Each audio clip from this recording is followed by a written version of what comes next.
నిర్గమకాండము 17వ అధ్యాయము. తరువాత ఇజ్రాయేలీల సర్వసమాజము యెహోవా మాట చొప్పున తమ ప్రయాణములో సీను అరణ్యము నుండి ప్రయాణమైపోయి రెఫిదీములో దిగిరి. ప్రజలు తమకు త్రాగ నీళ్లు లేనందున మోషేతో వాదించుచు త్రాగుటకు మాకు నీళ్ళిమ్మని అడగగా, మోషే, మీరు నాతో వాదింపనేలా, యెహోవాను శోధింపనేలా అని వారితో చెప్పెను.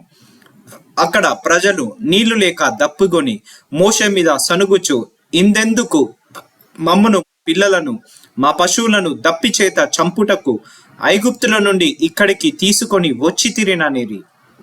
అప్పుడు మోషే యెహోవాకు మొర్రపెట్టుచు, ఈ ప్రజలను నేనేమి చేయుదును? కొంతసేపటికి నన్ను రాళ్లతో కొట్టి చంపుదురనెను. అందుకు యెహోవా, నీవు ఇజ్రాయేలీల పెద్దలలో కొందరిని తీసుకొని ప్రజలకు ముందుగా పొమ్ము. నీవు నదిని కొట్టిన నీ కర్రను చేత పట్టుకొని పొమ్ము.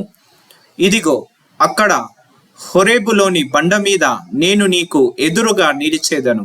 నీవు ఆ బండను కొట్టగా ప్రజలు త్రాగుటకు దానిలో నుండి నీళ్లు బయలుదేరునని మోషేతో సెలవీయగా, మోషే ఇజ్రాయేలీల పెద్దల కన్నుల ఎదుట అట్లు చేసెను. అప్పుడు ఇజ్రాయేలీలు చేసిన వాదనను బట్టి యెహోవా మన మధ్య ఉన్నాడో లేడో అని వారు యెహోవాను శోధించుటను బట్టి అతడు ఆ చోటికి మస్సా అనియు మొరిబా అనియు పేర్లు పెట్టెను. తరువాత అమాలేకీయులు వచ్చి రెఫిదీములో ఇజ్రాయేలీలతో యుద్ధము చేయగా, మోషే యెహోషువతో, మన కొరకు మనుషులను ఏర్పరచి వారిని తీసుకొని బయలువెళ్ళి అమాలేకీయులతో యుద్ధము చేయుము. రేపు నేను దేవుని కర్రను చేత పట్టుకొని ఆ కొండ శిఖరము మీద నిలిచెదనను.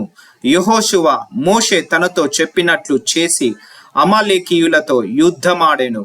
మోషే, అహరోను, హూరు అనువారు ఆ కొండ శిఖరం ఎక్కిరి. మోషే తన చెయ్యి పైకెత్తినప్పుడు ఇజ్రాయేలీలు గెలిచిరి. మోషే తన చెయ్యి దింపినప్పుడు అమాలేకీయులు గెలిచిరి. మోషే చేతులు బరువెక్కగా వారు ఒక రాయి తీసుకొని వచ్చి అతడు దాని మీద కూర్చుండుటకై దాన్ని వేసిరి. అహరోను, హూరులు ఒకడు ఈ పక్కను ఒకడు ఆ పక్కను అతని చేతులను ఆదుకొనగా అతని చేతులు సూర్యుడు అస్తమించు వరకు నిలకడగా ఉండెను.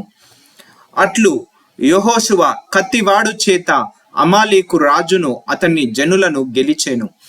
అప్పుడు యెహోవా మోషేతో నిట్లనెను, నేను అమాలేకీయుల పేరు ఆకాశము క్రింద నుండకుండా బొత్తిగా తుడిచివేయుదును గనుక జ్ఞాపకార్థముగా గ్రంథములో దీన్ని వ్రాసి యెహోషువకు వినిపించుము.